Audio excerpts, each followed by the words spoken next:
La expulsaron una madrugada de invierno con una sola maleta y el rostro lleno de polvo. Detrás de la puerta se quedó lo que había sido su hogar. Las paredes que la vieron crecer, las voces que la corrigieron, el plato que siempre llegaba frío. Lo más doloroso no fue el frío de la madrugada ni la humedad pegada a la ropa, sino el silencio que hizo eco en la cocina cuando la cerradura dejó de girar. Clara caminó unos pasos sin mirar atrás, porque mirar atrás era volver a esas manos que la habían empujado fuera, a aquellos ojos que la humillaban como si ella fuera apenas un estorbo. Era el final del siglo. La región respiraba café y humo de chimeneas. Las aldeas se extendían entre surcos verdes, y la iglesia del pueblo seguía marcando las horas con campanas de metal. Allí, en la puerta de la iglesia, un niño la había dejado años atrás, envuelta en una frazada que olía a incienso. Don Genesio la tomó bajo su techo con la ternura de un hombre que guardaba más culpa que certezas. A su lado, doña Inés enseñó a Clara a barrer, a cocinar, a aceptar la palabra áspera como lección. Con don Genesio vivo había moderación, miradas que defendían, gestos que reparaban. Con él muerto, la casa se transformó en tribunal. La mañana de la expulsión amaneció como si el cielo se preparara para testificar.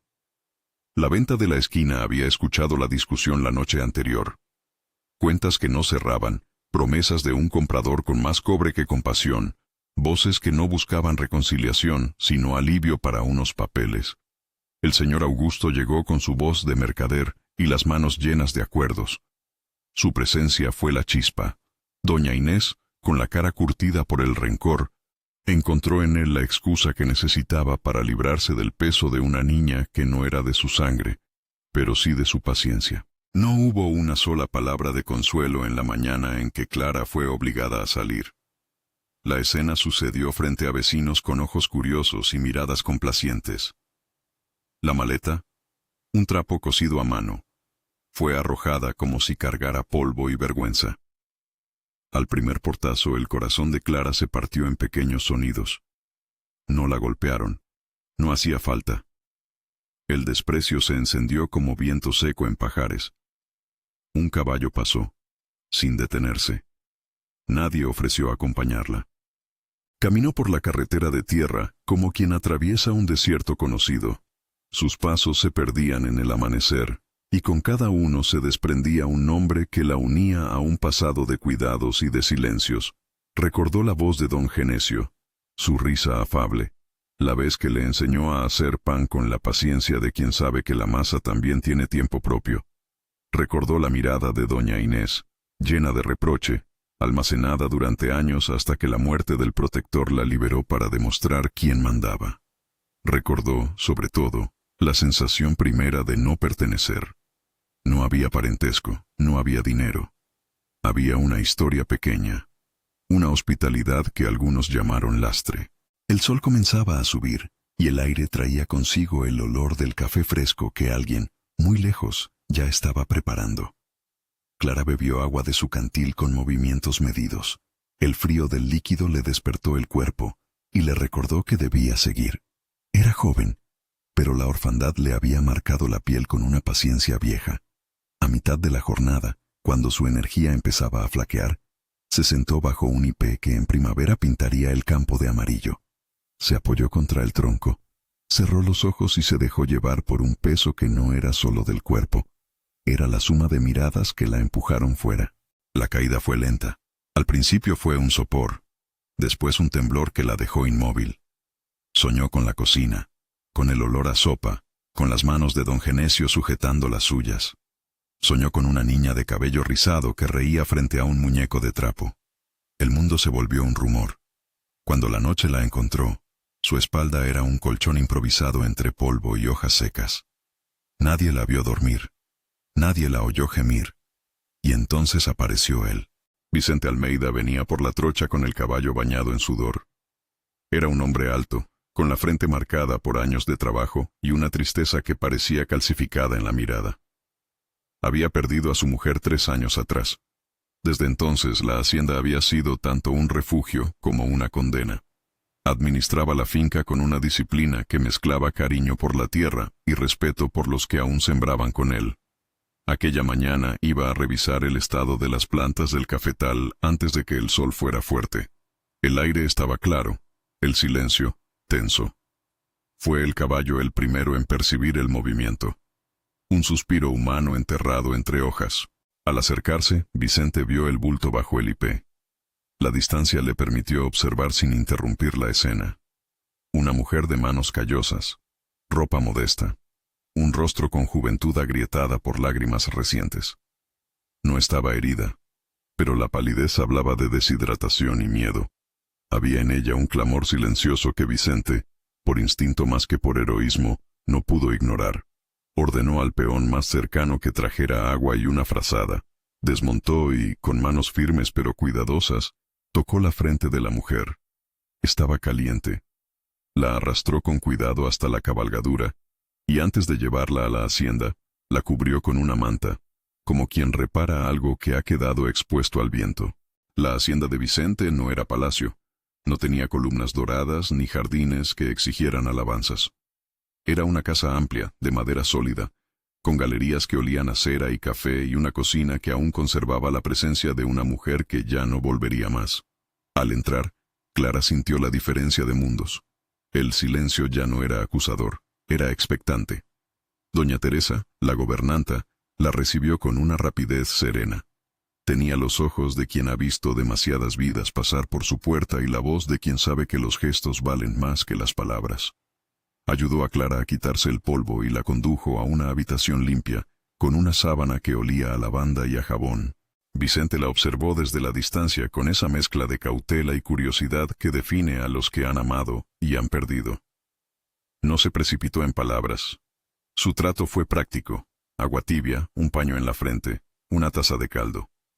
No hubo preguntas sobre la identidad. Tampoco le ofreció explicaciones sobre su gesto. Dio lo que tenía que dar: asilo temporal y cuidados básicos. En la mesa, la conversación fue mínima. Doña Teresa contó cosas triviales sobre la hacienda: cuándo el molino fallaba, a qué hora la leche llegaba de la vaqueriza, qué empleados habían partido aquel mes. El sonido de la cuchara al chocar con la porcelana fue un metrónomo que marcó la calma de la casa. Clara, por su parte, comió con manos que temblaban y agradeció con palabras cortas. No dijo su apellido, porque no lo tenía. Su historia siempre había empezado con otro nombre: el de quien la dejó en una puerta. Cuando explicó cómo había sido encontrada la primera vez por don Genesio, Vicente escuchó como quien absorbe un paisaje, sin juzgar, registrando. No hubo indagaciones incómodas, no hubo preguntas que buscaran exponerla. Eso la desconcertó. En su vida el silencio solía esconder intenciones. Aquí, el silencio parecía simplemente ofrecer espacio.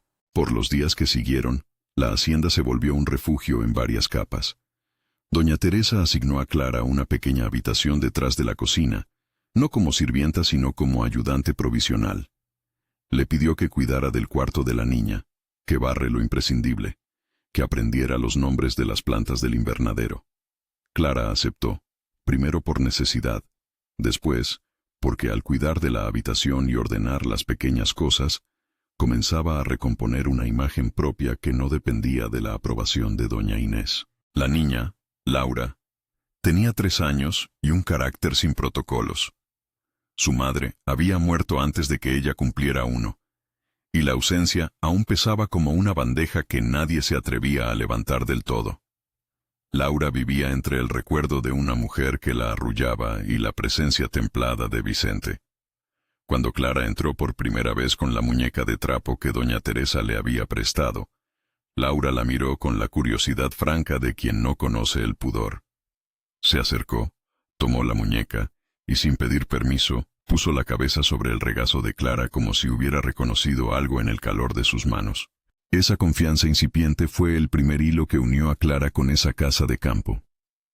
Las risas de la niña, pequeñas, sin malicia, comenzaron a llenar rincones que, antes, la soledad había vuelto estrechos. Clara encontró en Laura un espejo que le devolvía imágenes que creía perdidas, canciones de cuna que alguien le había susurrado, la textura de la tela de una falda que se mecía en el viento, el modo en que una mano puede sostener sin pedir nada a cambio. Cuidar de la niña le dio un propósito práctico y al mismo tiempo la devolvió a la posibilidad de ser importante para otra vida. Vicente observaba esos momentos con una mezcla de alivio y temor. Ver a la niña jugar, ver la calma regresar a la casa, era como sentir que una fractura del pasado comenzaba a sanar. No obstante, había una parte en él que calculaba consecuencias. La sociedad local miraba siempre con lupa a quienes se mezclaban de forma poco habitual. Había personas que esperaban menos que los demás, listas para señalar. En las tardes, sentado en la galería, lo sorprendía una imagen. La de Clara meciendo a la niña, la luz del atardecer dibujando aureolas de polvo en el aire. Le resultaba tan natural como extraño. Había un respeto silencioso que no sabía aún cómo nombrar. La presencia de Clara en la hacienda no fue un anuncio público. Vicente no hizo proclamas, no firmó documentos de patrocinio ni emitió verdades solemnes. Ofreció lo que tenía: trabajo, techo, el derecho a alimentarse y a dormir con dignidad. Doña Teresa, por su parte, trabajó con una prudencia que se parecía a la discreción, dándole a Clara tareas que revelaban confianza: preparar la ropa de Laura, llevar la leche a la cocina, coser las pequeñas pestañas que se desprendían de la muñeca de trapo. Eso la dignificó más que cualquier palabra amable. Con el tiempo, Clara dejó de sentirse como un objeto ajeno en la casa. Encontró pequeñas certezas que se hacían costumbre: el lugar exacto donde cortar las hierbas, el modo en que se enrollaba la cuerda para la ropa, la manera en que la niña acompañaba un silencio con un gesto de mano. Las semanas pasaron marcadas por labores y por silencios. La llegada de cartas a la oficina de la hacienda, facturas, solicitudes, cuentas de un mundo que a veces parecía brutal en su contabilidad. Era un recordatorio de la realidad. La mera convivencia no borraba la estructura social. Los trabajadores hablaban en voz baja en la esquina del corral. Algunos se acercaban a preguntar por la mujer nueva. Otros simplemente miraban y callaban. Entre ellos se fue tejiendo una percepción que no siempre fue amable. Para algunos, Clara era una desconocida con pasado sospechoso. Para otros, apenas una sombra que la compasión había rescatado. Esa variedad de testimonios construyó en el pueblo una novela que no siempre coincidía con la verdad. Un día, entre las rutinas, Clara paseaba por el jardín cuando encontró un objeto que le dio ánimos. Una muñeca de porcelana guardada en una caja polvorienta, con un vestido bordado, que en algún momento perteneció a la madre de Laura. La tomó con cuidado, como quien trata con reliquia. Al verla, la niña corrió hacia ella y dejó escapar una risa que iluminó la galería. A partir de ese hallazgo, fue fácil ver cómo la nostalgia y la ternura pueden obrar pequeñas alquimias. La casa parecía más habitable, los cuadros de paredes parecían menos rígidos. La risa de Laura marcaba un ritmo más suave en las jornadas. La gente del pueblo empezó a notar el cambio lentamente. Un señor que proveía fertilizante pasó por la hacienda y comentó, con la voz baja de quien no desea crear enredos, que el hijo del viejo Fornales dijo que había visto a la mujer nueva tomar la leche a la niña en la cocina. Un par de vecinas la vieron bajar al mercado con la niña en brazos y murmuraron: «Es una suerte que tenga dónde estar». Esas palabras, a las que Clara era sensible como piel nueva al roce del viento, la hicieron sentir a merced de opiniones ajenas, aunque también le recordaron que la vida no era solamente el juicio de otros. En la plaza, cuando alguien soltó que la hermana de la fallecida esposa de Vicente venía a pasar una temporada para arreglar asuntos del testamento y cuidar del apellido, la noticia viajó como pólvora en pasto seco. Se llamaba Julia, mujer de buena posición y maneras pulidas, con una presencia pública que buscaba siempre mantener las formas. Para algunos era la heredera natural de la memoria de la difunta, para otros, la guardiana de la reputación. Que ella apareciera en la escena añadió una sombra nueva. La posibilidad de que la presencia de Clara fuera considerada inconveniente, que la vida comenzara a demandar una lealtad distinta. Clara, que no aspiraba a títulos ni a reconocimiento, sintió la noticia como una advertencia. Había aprendido a leer los gestos en los rostros, el ceño fruncido de doña Inés cuando alguien mencionaba el nombre de la casa, la forma dura en que el señor comerciante asentía con la cabeza. No obstante, no dejó que el miedo la gobernara del todo. Cuando la tarde venía con esa luz que hace palpitar a la nostalgia, se sentaba con la niña en el porche y, sin palabras, miraban la línea del horizonte donde el cafetal se perdía. Con frecuencia doña Teresa, le traía una taza de té y decía con suavidad que todo pasaría si se sostenían como hasta entonces, con trabajo y con discreción. Pero la discreción es una manta que no abriga a todos por igual cuando hay quien decide tirar de ella. En una de esas tardes, Laura le preguntó, con la ingenuidad de quien nombra el mundo por primera vez, ¿de dónde venía su madre? La pregunta abrió en Clara una grieta de memoria y ternura. Respondió con una voz que intentó ser breve y honesta, que su madre había sido una mujer amable, que la había querido, que a veces la vida separa y a veces junta. No mencionó la expulsión ni los portazos. No contó los nombres de quienes la despreciaron. Laura, con la seriedad de niña, asintió y apretó la muñeca contra su pecho. Ese gesto, tan pequeño, pareció sellar un pacto silencioso entre ellas. En la casa, Vicente comenzó a confiar en Clara más de lo que él mismo hubiera esperado. Le encomendaron supervisar a una de las empleadas cuando aquella tuvo que ausentarse, y ella, con disciplina y tino, cumplió sin buscar alabanzas. La gente de la hacienda observó ese cambio. Una mujer que se levantaba al amanecer, que volvía sus manos al trabajo, que no pedía. Pero la tensión soterrada no se disolvió. Llegó, como llega el viento antes de la tormenta, una voz de la plaza. La hermana de la esposa muerta tenía intenciones de hablar con Vicente sobre el testamento y la tradición, y eso implicaba, según comentaban, poner orden en la casa. Clara conjuró entonces la incertidumbre diaria con actos concretos. Aprender a hacer pan con masa madre, coser un retazo para la ropa de Laura, llevar flores del huerto a la mesa. Cada acción era una réplica a la humillación que había conocido. La reafirmación de que su presencia no era una carga, sino un aporte. Se esforzaba en no convertirse en víctima permanente, en convertir su historia en hilo de trabajo y sentido. A veces, mientras barría la galería, la gente pasaba y miraba. Nada decía más de la época que las miradas convertidas en sentencias. Pero también había quien se detenía a agradecer que la niña riera de nuevo, que la casa hubiera recuperado cierta música. Una madrugada, una carta llegó firmada por un contador del pueblo.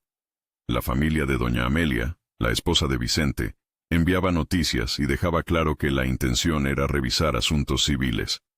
La misiva no mencionaba a Clara, pero en los corrillos fue suficiente para encender la inquietud. Cuando Vicente leyó el documento, sus manos se apretaron alrededor del papel. Había en su mirada una mezcla de responsabilidades que no quería evadir y de lealtades que no sabía cómo nombrar. Era tan hombre de tierra como de silencios. La carta, sin embargo, exigía formas públicas. En la mañana en que llegó el primer carruaje de la familia, un vehículo de madera oscura y tapizado sobrio, Clara sintió que algo cambiaba en el aire antes de que nadie dijera palabra. Doña Teresa la vio, y sin dramatismos, le entregó una manta adicional. «Cuida de la niña», le dijo. No era una orden, era un gesto que equivalía a confianza. Clara asintió con la modestia de quien acepta un encargo con la esperanza puesta en lo que podrá ofrecer. La presencia del carruaje fue un interruptor. Los trabajadores se detuvieron en sus faenas. Las aves parecieron quedarse quietas en las ramas. Cuando la puerta del carruaje se abrió, y apareció una mujer de postura erguida con guantes y peinado impecable, la casa se tensó como un arco. Julia bajó con pasos medidos. Sus ojos buscaron la figura de Vicente, y luego recorrieron la galería con esa frialdad que esconde cálculo. Observó a la niña con la distancia del que sabe de qué carece y no está dispuesto a acercarse sin garantías. Clara la vio desde lejos y comprendió, en un relámpago, que la paz que había empezado a tejer era frágil. Las historias que se cuentan alrededor de fogones muchas veces sopesan la honra y el dinero con el mismo peso. Aquí, en la hacienda, esos balances se medirían en palabras que no serían solo entre marido y esposa, sino ante la opinión pública. Clara no deseaba ser piedra de tropiezo para nadie. Al contrario, deseaba la quietud que da el trabajo honesto y la mirada que no cuestiona la dignidad. Aquella tarde, Mientras el sol bajaba y el café perfumaba el aire, Laura jugó con la muñeca de porcelana en el umbral, sin sospechar que un cambio de plano se acercaba. Clara, sentada en un banco, dejó que su mano tocara por instinto la muñeca, como si buscara en esa cerámica una historia que todavía no se atrevía a contar. Ya no era la muchacha que había sido arrojada a la carretera. Se había erguido en una rutina que le devolvía la posibilidad de soñar con pertenecer. Pero las pertenencias, en lugares donde los apellidos pesan, se disputan en público. Doña Teresa, observando desde la cocina, tuvo un pensamiento que no pronunció. La verdadera prueba no sería la bondad de quien ayuda, sino la medida en que la comunidad estaría dispuesta a aceptarla sin condicionamientos. Guardó ese pensamiento como quien guarda agua para el verano. Sabía que la llegada de Julia era el primer golpe de pruebas que debía enfrentar la casa. No necesariamente por malicia, por la costumbre de medir lo apropiado y lo impropio, por la inclinación humana a alinear los gestos con las expectativas. Clara, sin saber aún cómo sería juzgada, continuó con su labor. Recogió a la niña, le limpió las manos de barro, arregló su vestido y la durmió. Mientras Laura dormía, la casa pareció contener la respiración.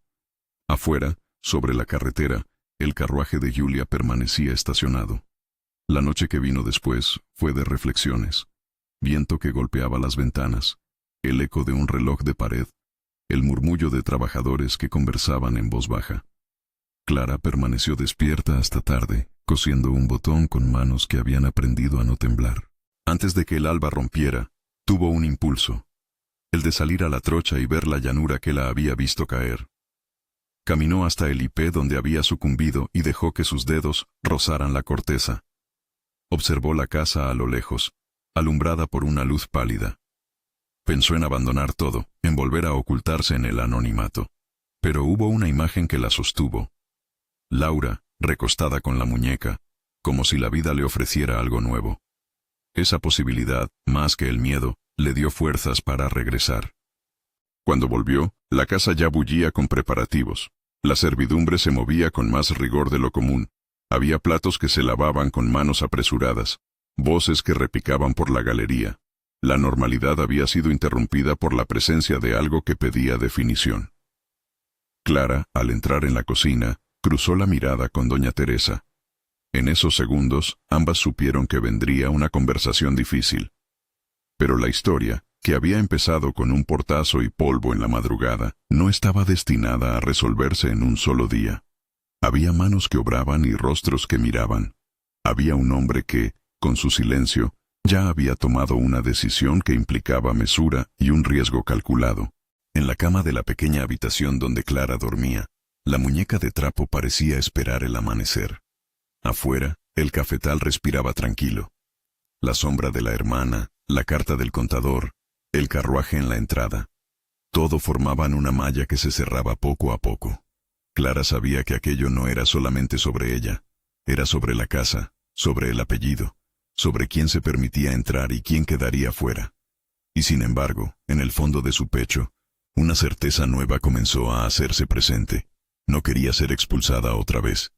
No por orgullo, sino porque después de tanto, había encontrado un lugar donde su trabajo y su cariño podían sostener a una niña. Así, con uñas y paciencia, decidió que lucharía por esa posibilidad. Si crees en segundas oportunidades, suscríbete y acompáñanos hasta el final de esta historia. La mañana que siguió fue de movimientos tensos. El carruaje aguardaba. Julia se preparó con una compostura que parecía hecha a medida para audiencias. Vicente recibió a su hermana con cortesía firme. La conversación que siguió no iba a ser privada. El porche se llenó de ojos. Clara, desde un rincón, sintió la mirada de la casa como un juez que no se deja ablandar. Doña Teresa la empujó con la mirada. «Mantente tranquila», le dijo con un gesto pequeño. Pero la tranquilidad es frágil cuando se enfrenta a la reputación. Julia habló primero del testamento, de las obligaciones de la familia, de la necesidad de proteger el recuerdo de Amelia. Sus palabras, medidas y precisas, contenían un subtexto: la expectativa de que la casa estuviera a la altura de la memoria. Cuando aludió a la presencia de una ayudante sin nombre, su voz se llenó de un matiz que habló de jerarquías. Vicente la miró con una firmeza nueva. Tras años de silencio, había comprendido que la discreción que ofrecía no debía convertirse en sometimiento de otro. Era la primera vez que, frente al carruaje y a la galería, el asunto de la mujer que había sido acogida rozaba la luz pública. Clara escuchó sin intervenir. Cada frase que pronunciaban los adultos dibujaba una frontera posible entre pertenecer y no pertenecer.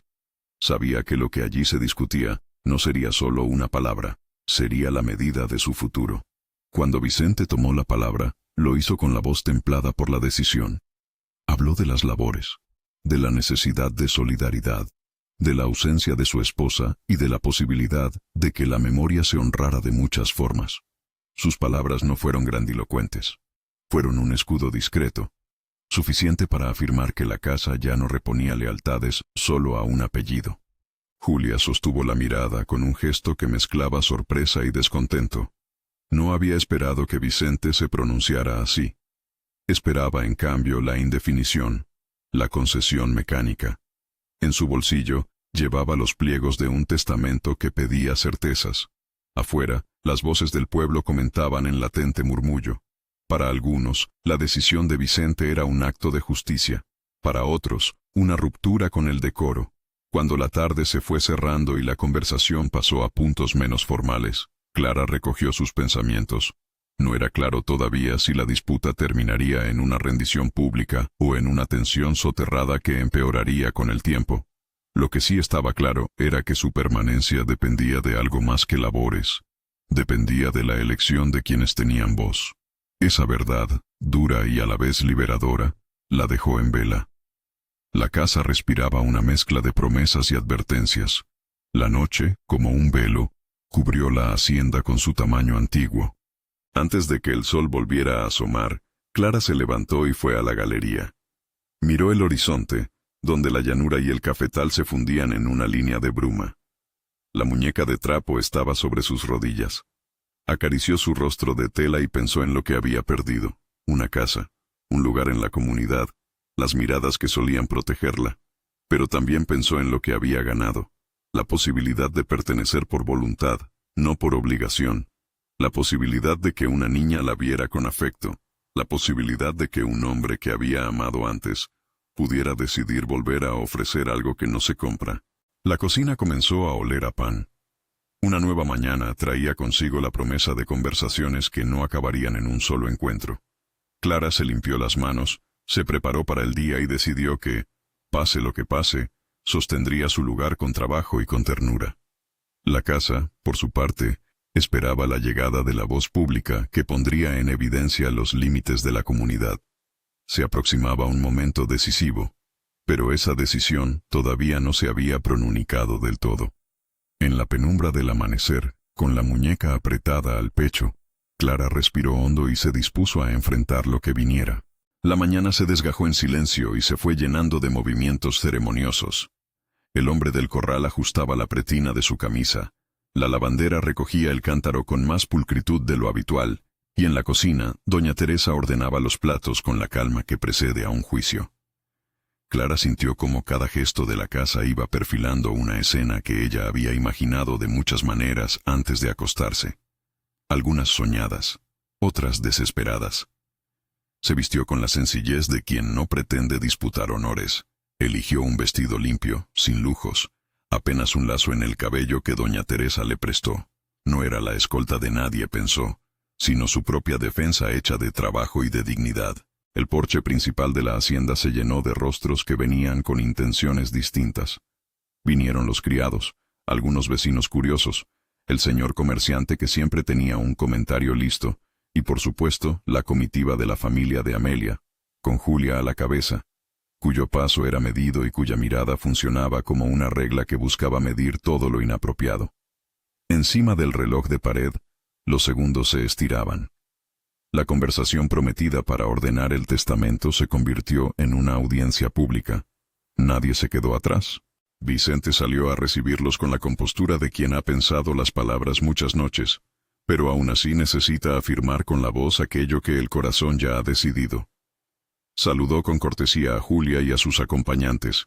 Habló de la rutina de la hacienda, de las cifras que había que revisar, de fechas y de cuentas. Todo eso era fácil. Lo arduo sería ponerle nombre a lo que no cabía en los pliegos de papel: la necesidad de un hogar para una niña, la lealtad de quienes cuidaban de ella, la simple pregunta de qué significaba honrar la memoria de Amelia. Julia abrió el paquete de papeles que había traído y, con la precisión de quien opera en la esfera pública, dijo que debía cuidarse la herencia, que los bienes debían responder a la honra del apellido, que se debía asegurar la custodia de la niña a través de un tutor que respetara el linaje. Sus palabras iban cargadas de insinuaciones. Que la presencia de una mujer sin apellido era un riesgo, una mancha posible. Cuando mencionó ayudante, lo dijo con esa ligereza que apuñala. El término pretendía reducir a Clara a un porvenir de servicio, nunca de familia. La sala se llenó de miradas. Algunos bajaron la vista, otros murmuraron a modo de opinión profesional. El señor Augusto, que había vendido la propiedad hace poco, no se mantuvo al margen y soltó un comentario sobre la prudencia de mantener la casa en estado correcto. La voz de la plaza había venido junto a ellos. Clara sintió el peso de esas frases como una lluvia fría. En su garganta, la decisión de luchar por el lugar se enredó con la sed de huir. Recordó, por un instante, las frías manos que la habían empujado a la carretera. Recordó las zancadas entre polvo y hojas secas, y la fragilidad con que el mundo la trató aquella madrugada.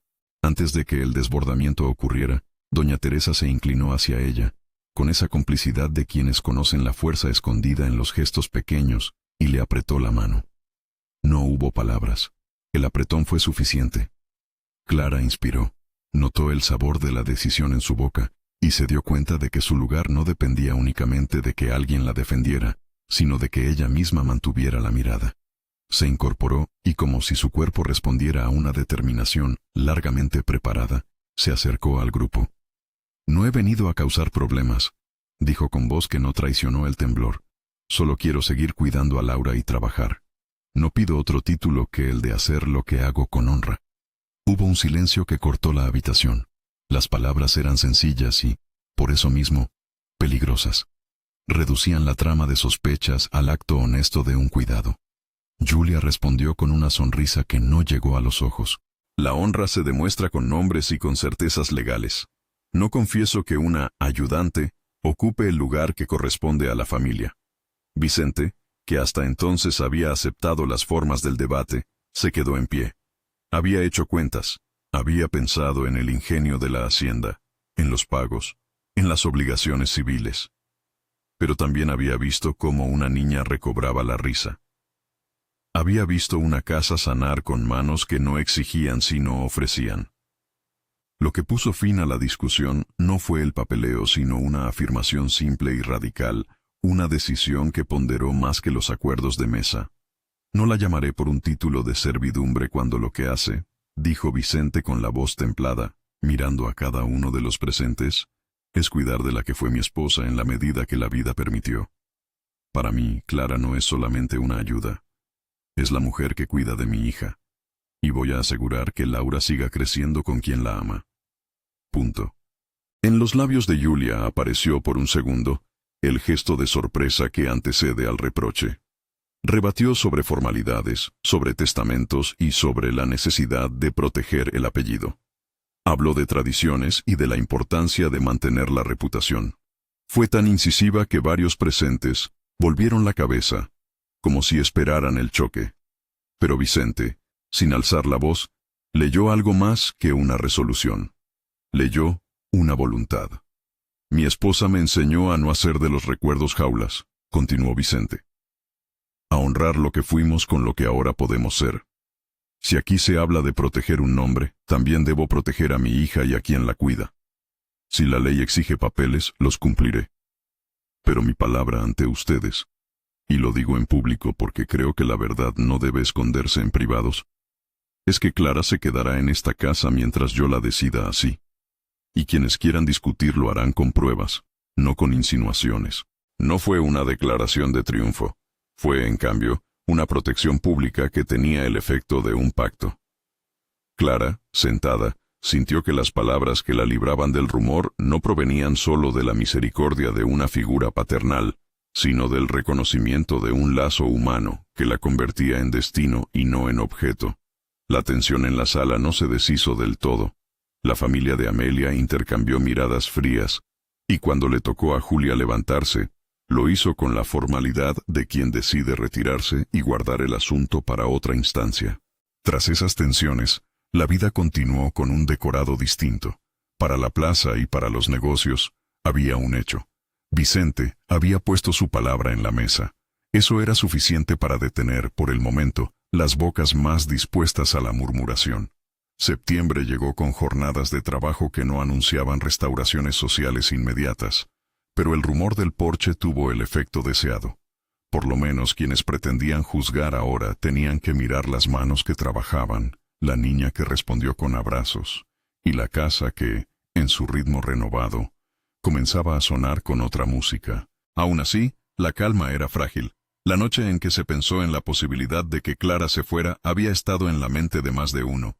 Ella había caminado hasta el IP una vez más, antes de la audiencia, y allí había pensado en la inutilidad de la pertenencia cuando la pertenecesa es frágil. No se fue porque descubrió que la vida que construía, por pequeña que fuera, pedía defensa para seguir. Esa misma noche, doña Teresa le dijo una frase que Clara guardó como herramienta. La gente cambia su forma de mirar cuando los ojos que miran no piden nada y dan todo. Mantén esa mirada, niña. La primavera trajo consigo un ritmo más dulce para la casa. Laura reía más, la sonrisa de Vicente se abrió en ocasiones menos forzadas, y Clara ganó un lugar entre las rutinas. Aún así, no se trató de una aceptación fulminante. Hubo comentarios aquí y allá, pequeñas resistencias que se paliaban con el tiempo y con el trabajo. La plaza dio paso al olvido de ciertos nombres, porque la costumbre es una máquina poderosa. Acostumbra al ojo a nuevas caras, suaviza prejuicios, reconoce servicios. En una de esas tardes en que la casa parecía recuperar definitivamente su respiración normal, vino al porche una visita inesperada.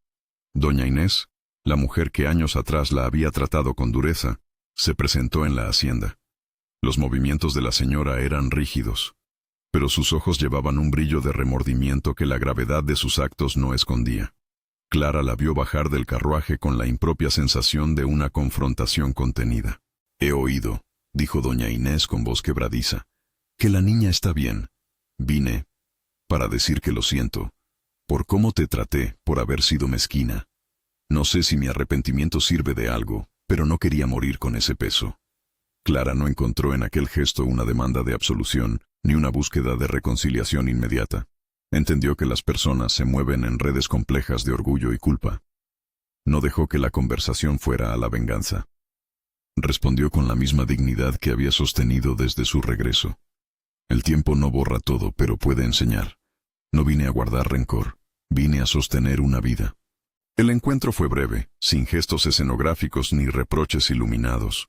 Fue, en cambio, la señal de que el pueblo podía albergar la posibilidad de enmendar pasos, aunque esas enmiendas no siempre dieran lugar a un abrazo fácil.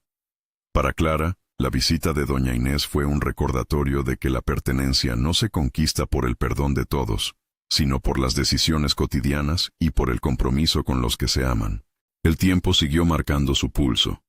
En la hacienda, la presencia de Clara ya no era una anomalía, sino un recurso.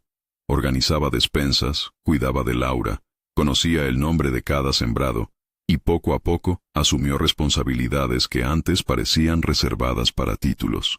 Doña Teresa, con su ojo curtido, la convirtió en una especie de segunda cabeza en la gestión doméstica, y eso la hizo sentirse útil más que rescatada.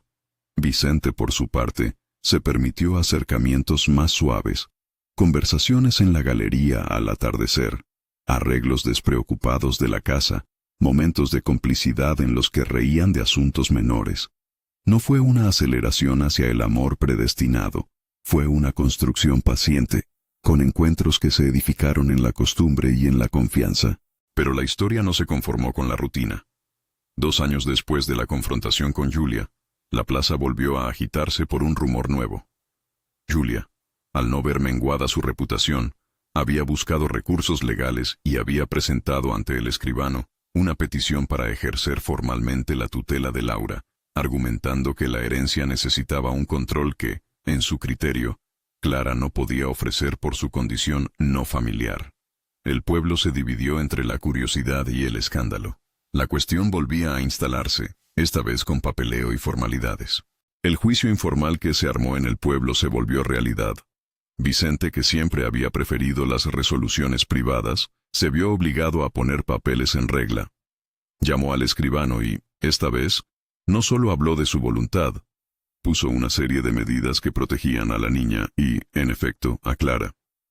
Redactó un documento simple y sobrio que reconocía el papel de Clara en la vida de Laura y le confería un estatus protector hasta que la niña alcanzara mayoría. No era una firma ritual. Era la medida práctica de alguien que había decidido que el amor debía tener un asiento en la mesa de la ley, sin convertir eso en un cuento de grandezas. La familia de Amelia contestó con frialdad y, por un instante, pareció que todo volvería a la tensión. Pero hubo algo que cortó la inercia del conflicto. Las voces de quienes conocían a Clara y a la chica, de aquellos que la vieron mecer a Laura mientras la casa respiraba. Vecinos firmaron notas de apoyo. Antiguos empleados recordaron su trabajo y su carácter. La comunidad, tejida por rostros que a veces callan y otras hablan, terminó inclinándose hacia la evidencia del cuidado. Con la firma del documento que aseguraba la posición de Clara, se cerró una etapa crucial.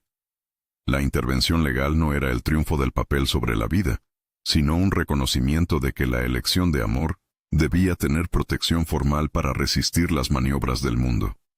Para Clara fue un momento de alivio y de responsabilidad al mismo tiempo.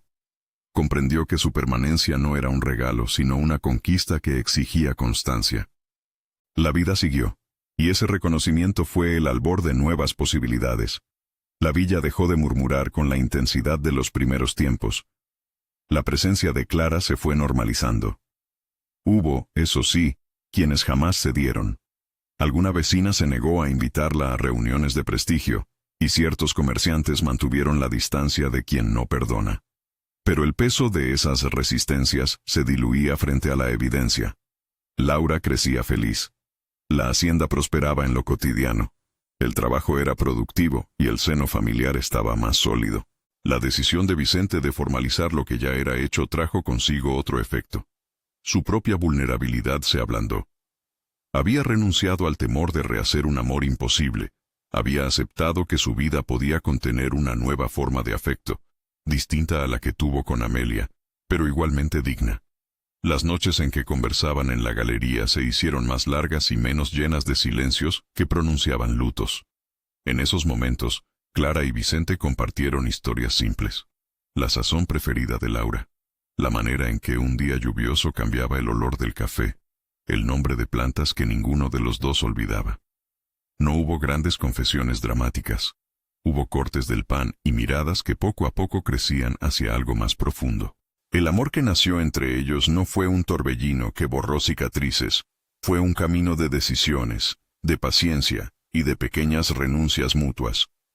Ella aceptó que la memoria de Amelia sería siempre una pieza en la vida de la casa. Él aprendió a no comparar lo presente con lo pasado. Cuando, en una tarde de otoño, Vicente la tomó de la mano en público y la besó frente a la cocina, no fue un acto de dominación ni un gesto para acallar a los demás. Fue el fruto natural de una elección que ya había sido hecha muchas veces en la rutina. Laura, que observó desde el umbral con esa franqueza infantil que no entiende los prejuicios, aplaudió y corrió a abrazarlos como si con su abrazo cerrara el círculo. La boda fue sencilla y no tuvo ostentación. Se celebró en la iglesia del pueblo, la misma que marcaba las horas con campanas metálicas, y tuvo la asistencia de quienes habían sido testigos del proceso. Trabajadores de la hacienda, vecinos que habían visto pasar la estación de las dudas, doña Inés con gesto modesto, y algunos de los escépticos que, al menos, respetaron la ceremonia por tradición. No hubo fastos, sino una comida compartida en la que las manos trabajaron en comunión. La fiesta fue más una confirmación que un festejo ostentoso. Se celebró la creación de un hogar que no se impuso por pompas, sino por la suma de gestos cotidianos. Con el paso de los años, la reputación de la casa cambió. 5 años después de aquella mañana en que Clara fue expulsada, la hacienda resonaba con la vida de una familia que había decidido pertenecer. Laura había crecido con la firmeza de quien no duda del cariño que recibe. Jugaba descalza entre hileras de café, conocía los nombres de las plantas, y en las noches le pedía a su madre que le contara historias de Amelia como si la memoria de la otra fuera una puerta que abría más ternura en vez de cerrar rencores. Clara, por su parte, había ganado confianza. Dirigía ciertas labores de la casa, enseñaba a las niñas del vecindario a leer y a coser en tardes bienaventuradas, y defendía sus opiniones en la mesa con la serenidad de quien ha sido puesta a prueba. Vicente y Clara tuvieron hijos propios. La casa se agrandó con risas nuevas. No fue un final de cuento de hadas sin asperezas. La vida trajo enfermedades menores, tardes de escasez, noches de preocupación por las lluvias y por las cosechas. Pero la diferencia era que esas pruebas ya se enfrentaban juntos. El pueblo, cuya voz había sido en un tiempo brutal, ahora hablaba con un respeto que nace cuando se reconoce a quien trabaja con constancia y honra. No todos los vínculos se transformaron. Hubo quien mantuvo la distancia por principios no dispuestos a ceder. Pero esas distancias ya no tenían el mismo poder que antes, porque el tejido social había cambiado en su base. Donde hubo rumores, ahora había historias de manos que sembraban, niños que crecían, y una casa que daba trabajo y cobijo. Clara, en ese lapso, entendió algo esencial. La pertenencia no es un título que se hereda ni una circunstancia que se demuestra solo con el árbol genealógico. Pertenecer es la suma de decisiones diarias. La decisión de no huir cuando las puertas se cierran. La decisión de cuidar sin exigir. La decisión de proteger a quien se ama, más allá del juicio público. Había dejado de ser la joven humillada que caminó por una trocha. Era una mujer cuya historia había sido reescrita por actos simples. Una taza de té a la tarde, la costura de un vestido, la mano que seca lágrimas. Años después, en una tarde en que el sol caía como una cortina dorada sobre los surcos del cafetal, Clara caminó hasta el IP, donde una madrugada se había derrumbado. No fue un gesto nostálgico, sino un acto de reconocimiento. La corteza del árbol, marcada por estaciones, mostraba que la vida continúa después de la derrota. Se sentó, y al mirar la casa a lo lejos, vio a Vicente hablando con un peón sobre el estado del molino, a Laura riendo con sus hermanos, y a doña Teresa que, ya mayor, tejía en la galería con el orgullo de quien vio nacer algo bueno. Clara sonrió sin estridencias. Había llegado hasta allí con las uñas taladas por el trabajo, con la sonrisa franca que el afecto auténtico regala, y con la seguridad de que la pertenencia se gana día a día. En la hacienda, las voces de la tarde hablaban de cosechas y de sonrisas. Una vecina que un día fue discreta, pasó por la puerta y saludó con cordialidad. El señor Augusto, ya menos dispuesto a la ironía, alzó la cabeza en señal de respeto cuando Clara pasó cerca del despacho. La vida no había anulado las heridas, pero había tejido capas que las hicieron menos visibles. La memoria de don Genesio y de Amelia quedó en los rincones como un legado que enseñaba a ser mejores, no a juzgar a los que sufrieron. Clara supo también que su persona ya no podía reducirse a la historia de la expulsión. En las meriendas del pueblo la gente hablaba de sus tartas, de la manera en que contaba historias a los niños, de la pequeña escuela que ayudó a montar para enseñar a leer. Le ofrecieron la posibilidad de recibir cartas de damas que la habían visto en los talleres, y algunas de esas correspondencias traían recetas y consejos. Su vida se había ampliado en horizontes que antes le parecían vedados. En la última escena de esa larga jornada, la narración no muestra un triunfo absoluto, muestra más bien la quietud de una familia que eligió juntarse. En la cena, con música suave de guitarra en el fondo, Vicente tomó la mano de Clara y le dijo palabras que no necesitaban la ceremonia para ser verdad. «Gracias por quedarte». Ella le respondió con una mirada que encerraba décadas de cosas ocultas, y decidió no hablar de la madrugada en que salió por la puerta. No fue necesario. Lo que importaba era el presente que habían elegido sostener, y la forma en que cada día, con acciones pequeñas, reafirmaban que pertenecer es una decisión que se cumple. Si esta historia te conmovió, compártela para que otros crean en los reencuentros y en la elección de amar.